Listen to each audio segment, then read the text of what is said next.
Good morning mga viewers. Ito yung naani ko dito sa ubasan. Ubasan namin. Saka ito nectarine. Yan, pa-share ko kayong muna sa nectarine tree. Yan ang nectarine tree namin. Yan ang mga bunga.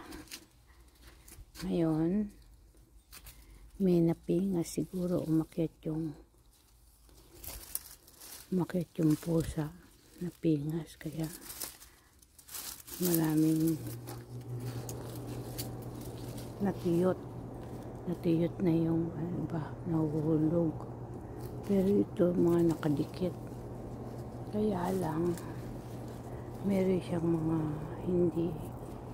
hindi presentable ibenta kasi meron siyang mga parang mapa, mga patsi-patsi, pero inaalis lang yun.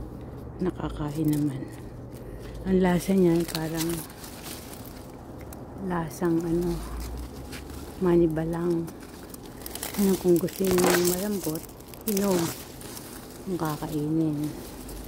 Laki nito. Grabe. Laki. Sumama sa akin. Ibig sabihin ng pwede na siya. Ito, sasama kaya. Sumama din. Swerte. Yan. Idadagdag ko dyan. Ibig sabihin yan, masarap-sarap na yan. Yan. Ito, bibigay ko yan sa pagong. Ito, pwede na rin itong kainin. Yan. Ngayon, kapag gusto nyo ng malambot, kagaya nito, tingnan nyo. Meron siyang sa dulo. Lumabas na yung ugat. Yan. Pero ayaw pa rin niya sumama. Oops, sumama.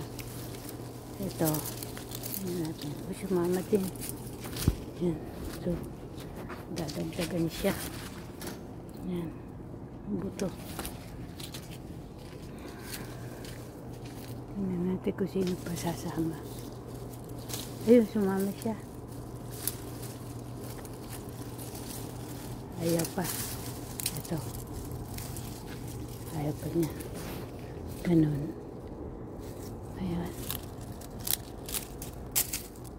Ayan, pwede na yan. Kaysa mahulog sa lupa.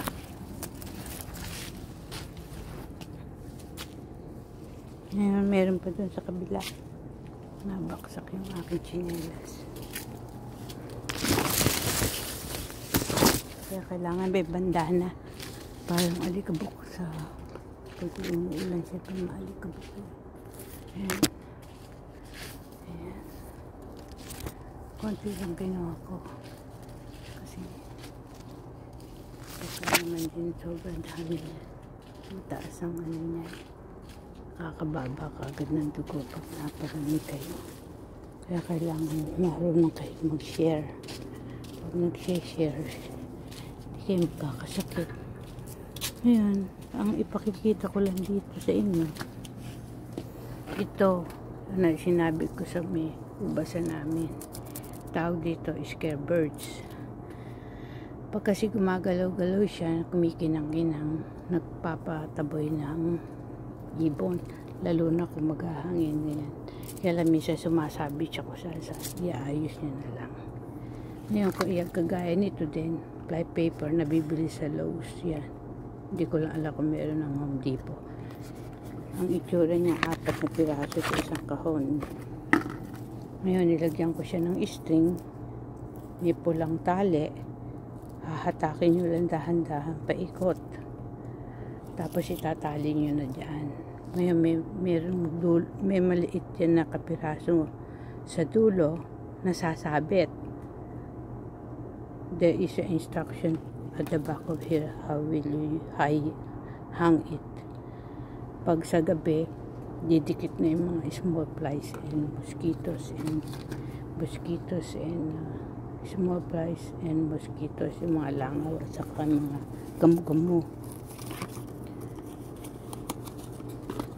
Kasi hindi naman advisable na mag-spray kayo ng Baygon. Dahil masagwa rin sa mainhil ang mga insecticide. Pero sabi ni King Cobra, nagtataboy ng mga ahas yung insecticide. So ipakikita ko lang sa inyo ang isang piraso ng inaanihin ko kasi gumamit ako ng GoPro. Ito cellphone ang gamit ko. Yung gugupitin ko, pakikita ko ngayon sa inyo itong ginupit ko na to. Kung meron kayong store, hugasan nyo yung mga sample nyo para tikimin nyo yung malutong saka matamis, hinog. Yung green kasi, itong green na itong mga nakikita nyo na to, yan, yung mga nakikita nyo na yan, hilaw pa yan. Pag nahihinog, nagiging pula. Saka yung una kong pinakitang inaani ko, ayan, inaalis ko yung mga, ini-inspect ko yung loob niyan, may sapot kasi yung sapot nagpapabulok yan sa ubas. Saka inaalis din yung mga tuyong dahon kasi yan, tuyong dahon na yan may alikabok, madalang kasing uulan. Saka inaalis din yung mga sapot. Yan ang pag nilagay niya sa mga storage na may sapot, nabubulok ang ubas. Ayan, may hinog pa pala dito. Saka yun, mahirap kasi na kaya ginamitan ko ng GoPro, kaya lang hindi pa ma-upload. Yung anak ko kasi ang nag-a-upload para sa akin, wala na akong time mag-upload. Pag GoPro, ang kaya ko lang i-upload yung ito sa cellphone, madali. Nabating-ting kasi pag sa GoPro, maliit yung memory. Okay, thank you for watching. See you again on my next vlog. Don't forget to click subscribe kung bago ka pa lang sa aking YouTube channel.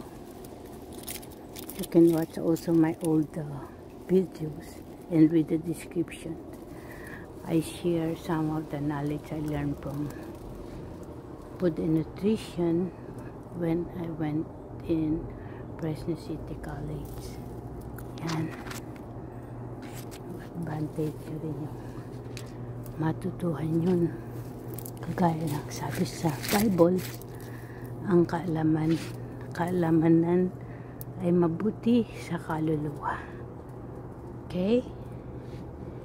At tinuturo ko rin doon kung bakit maraming bunga ang aming ubasan. Okay? Thank you for watching. I hope you enjoy my video vlogs. Bye.